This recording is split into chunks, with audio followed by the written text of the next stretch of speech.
Just over a mile off the west coast of Tenerife, on a bright morning in January of 2025, a team of marine biologists was heading back to port when one of them noticed something dark in the water. At first, they thought it was a scrap of plastic. It was not. It was a black sea devil, an anglerfish. One of the strangest predators in the sea, with a gaping mouth, needle teeth, and a glowing lure dangling over its head like a tiny lantern. And it should not have been there. This is a creature of crushing darkness, an animal that spends its life somewhere between 600 and 6,500 feet down, where the sun never reaches. Yet here it was, drifting near the surface, in broad daylight, for the first time anyone on record had ever seen. The biologists floated beside it for hours and watched it die. That was January, and it was not alone. In the months around that sighting, the reports kept coming. Oarfish, the enormous ribbon-shaped fish that most people go their entire lives without ever seeing, washed onto the beaches of California 3 separate times in a single year, when a whole century had produced barely 20. A giant phantom jellyfish, an animal of the deep dark, turned up in shockingly shallow water off the coast of Antarctica. Fishermen hauled strange, gelatinous things onto their decks that looked like nothing from this world. And all of it arrived at once, all of it caught on camera, all of it spreading across the internet within days. It left a great many people asking the same simple question. These animals hid from us for thousands of years, so why all of a sudden are they rising up to meet us? But this story does not really begin on a beach in Tenerife. It begins with the ocean itself, with something most of us never stop to think about, because we only ever see the very top of it. The sea is not one place.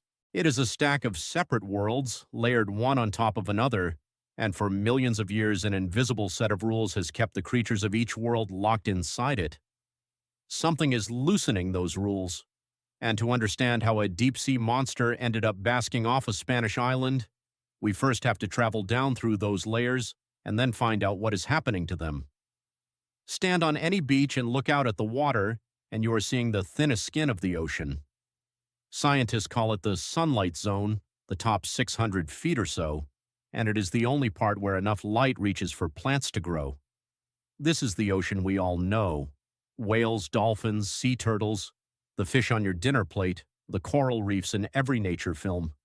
Almost everything we picture when we imagine the sea lives in that top layer, because that is where the light and the food are. Go deeper, and the light begins to die. Red vanishes first, then orange, then yellow, until only a faint blue glow remains. Around 600 feet down, you cross into what is called the twilight zone, and by 3,000 feet, even that blue is gone entirely. Below that lies the midnight zone, below that, the abyss, and in a few great trenches, a world called the hadal zone that plunges past 30,000 feet. To picture that scale, imagine dropping the tallest mountain on Earth into the deepest trench. Its peak would still sit more than a mile underwater.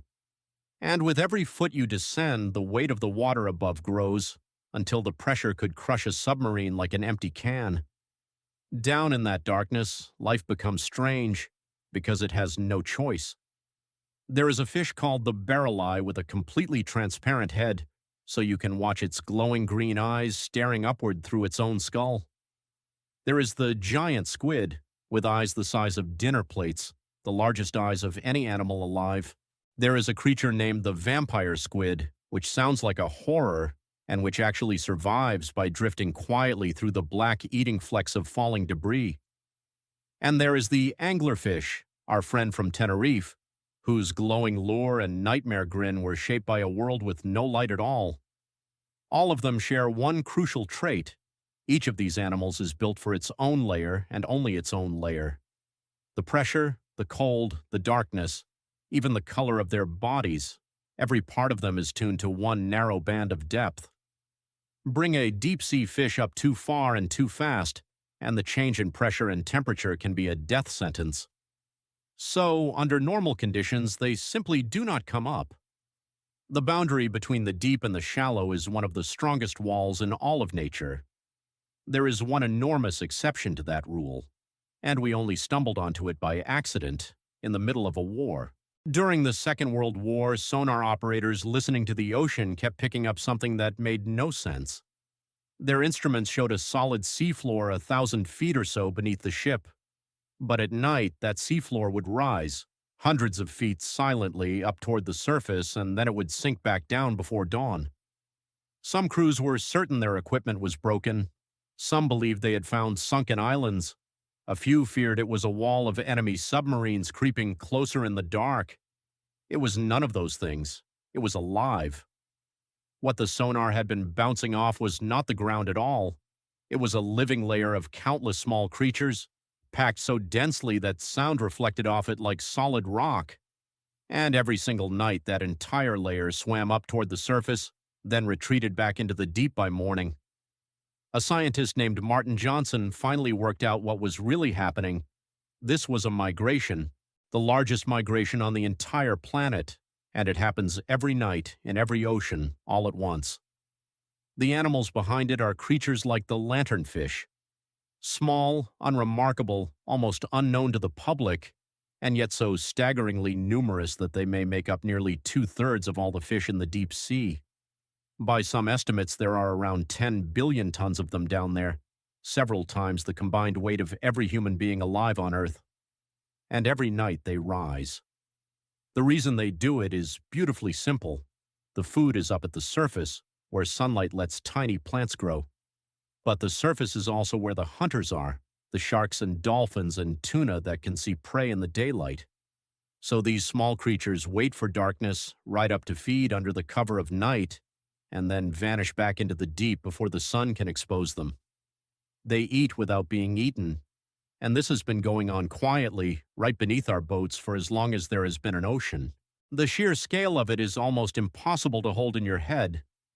Some of the smallest travelers making that climb are drifting animals barely the size of a grain of rice, and each night they can cover a distance 1,000,000 times the length of their own bodies. Add up all that effort across the entire ocean, and the energy these creatures spend on their nightly commute is thought to rival what a whole country burns through in a year. So some deep-sea creatures do come up. That part is perfectly normal. Which brings us back to the real puzzle. If a nightly trip to the surface is nothing new, then why are we suddenly seeing the wrong animals, in the wrong places, at the wrong time of day? Look at the cases that set people off, and they are genuinely odd. That giant phantom jellyfish off Antarctica normally drifts more than half a mile down in permanent blackness. It was seen at barely 260 feet, close enough to the surface to be filmed in daylight. The strange creature a fisherman pulled from the water, the one the internet decided was an alien, was a deep-living animal that almost no one ever lays eyes on. And of course, the anglerfish and the oarfish again and again. On their own, each of these is a curiosity. Together, they start to look like a pattern. But before we get carried away, we have to be honest about the individual animals, because most of the famous ones have a quieter explanation than you might expect. That anglerfish off Tenerife was not healthy when they found it. It was in poor shape, and it survived only a few hours after it was spotted. The scientists who study these fish offered several possibilities for how it got there. It might have been sick or dying and simply lost control of its depth. It might have been swept upward by a rising current of warmer water, the kind that can form near volcanic islands like the Canaries. One deep-sea researcher suggested something stranger still. If the anglerfish had swallowed a fish with a gas-filled swim bladder, that gas could have kept expanding as the predator rose, dragging it helplessly upward like a runaway balloon, unable to stop. The oarfish tell a similar story.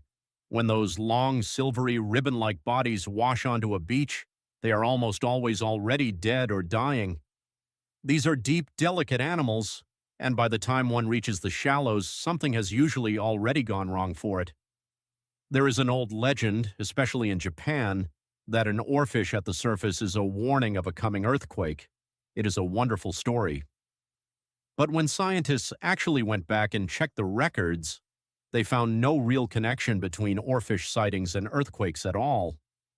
If you want the full strange history of that fish and the myth wrapped around it, I made an entire video about it, and I will point you to it at the end. So a single deep-sea creature at the surface is often just one unlucky animal at the end of its life. That by itself is not a mystery. The mystery is the pattern. And the pattern is bigger than any one fish. Because this is not really about a handful of dramatic strandings. Step back from the single animal, and something larger comes into focus. All across the world, marine scientists are watching entire populations of deep-sea and cold-water creatures slowly shift, moving toward the poles, moving into deeper water, changing where they live and when they rise. The strange sightings at the surface are just the part we happen to notice, the tip of something enormous unfolding far below, out of our sight. And when researchers went looking for the cause, they kept arriving at the same answer. The water itself is changing. You have almost certainly heard that the planet is warming. What gets said far less often is where most of that heat actually ends up. It does not stay in the air. More than 90% of the extra heat trapped by our changing climate has been absorbed by the oceans. The sea is the great heat sponge of the Earth, and it has been quietly soaking up that warming for decades. But the heat does not sink down evenly. Warm water is lighter than cold water, so it floats. The sun heats the surface, that warm layer sits on top like oil on water, and the cold deep stays cold underneath. As the surface grows warmer, the difference between the two layers grows with it, and the two waters mix together less and less. Picture a sealed lid slowly forming across the ocean, and that lid creates a problem you might not expect. It cuts the deep off from its supply of oxygen. If you are finding this as fascinating as I do, take a moment to subscribe. I go looking for the deep ocean and its mysteries in a new video every week, and there is far more down there still to uncover. Over the past 60 years, scientists have measured something slowly disappearing from the deep ocean: oxygen. Since the 1960s, the open sea has lost roughly 2% of it. That may sound small, but 2% of the entire ocean is an enormous quantity of breathable water, simply gone. And in some places, the loss is far worse. In parts of the tropical Pacific, the volume of water too starved of oxygen to support much life has grown 4 times over. Here is why that matters for our vanishing monsters. Deep-sea animals evolved across millions of years in water with a steady, dependable amount of oxygen. They are exquisitely tuned to it. So when the oxygen in their layer begins to thin, they do the only thing they can. They move. Some head toward the poles, where the water is still cold and rich, and some move up toward the surface, chasing the oxygen and the cooler conditions they need to breathe. For an animal built for the crushing dark, that upward journey is dangerous. In the bright surface water, it has no camouflage and no defenses, and it becomes an easy meal for the very sharks and whales waiting there. It is fleeing one threat straight into the arms of another, and the science suggests this is only going to speed up. One study, published in the year 2020, mapped out how fast marine life will have to move just to keep pace with the changing temperature of the water. The researchers looked at the comfort zones of 20,000 different species, and they found something that genuinely surprised them. The deep ocean, long assumed to be safe because it warms so slowly, is in some ways more exposed than the surface. In the twilight zone, they projected that by the end of this century, animals may have to move as much as 11 times faster than they do today, simply to stay in water they can survive. 11 times faster for creatures that have barely had to move at all in millions of years. But climate change, as vast as it is a slow and grinding force. It works over decades. It does not on its own explain why so many strange sightings seem to cluster into just the last few years. For that, there is a faster and far more violent culprit: the marine heat wave. A marine heat wave is exactly what it sounds like: a patch of ocean that turns dramatically hotter than normal and stays that way for weeks or even months. And they are becoming more frequent and more intense as the planet warms. The most famous one earned itself a nickname: the blob. Starting around 2013, an enormous mass of overheated water formed in the northeastern Pacific, in some places running 7 degrees Fahrenheit above normal and reaching more than 1,000 feet down. It parked itself off the west coast of North America for years, and it rearranged the ocean. The consequences were staggering. An estimated 1 million seabirds died. Whales chasing prey that had been squeezed into unusual places came so close to shore that a record number became tangled in fishing gear. Entire fisheries collapsed, and creatures that belonged somewhere else entirely began showing up in the wrong waters. Strange, translucent animals never before reported off the Pacific Northwest suddenly appeared there by the thousands. When a heat wave like that rolls through, it does not simply warm the water, it shoves the whole system out of place. Animals get displaced, disoriented, and driven into waters they would never normally enter. A heat wave can even press that lid of warm water down deeper, choking off the oxygen below faster and squeezing the deep animals from beneath at the very same time, and the ocean heat has kept on climbing. The year 2023 shattered records, with extreme heat spreading across almost every ocean on the planet. So when people notice more of the deep turning up where it does not belong, this churning, overheating surface is a large part of the reason. But before we blame every last sighting on the water, there is one more piece of this puzzle, and it is a deeply human one. Ask yourself a simple question. How would anyone back in 1960 have filmed a black sea devil at the surface, even if one had appeared right in front of them? They could not have.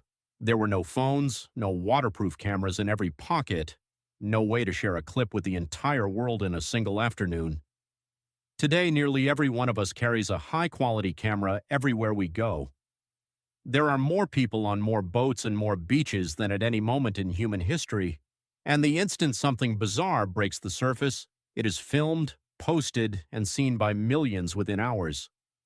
That anglerfish off Tenerife became a global sensation. It inspired artwork and poems and a flood of reaction videos, and it went viral for two reasons. Yes, it was extraordinarily rare.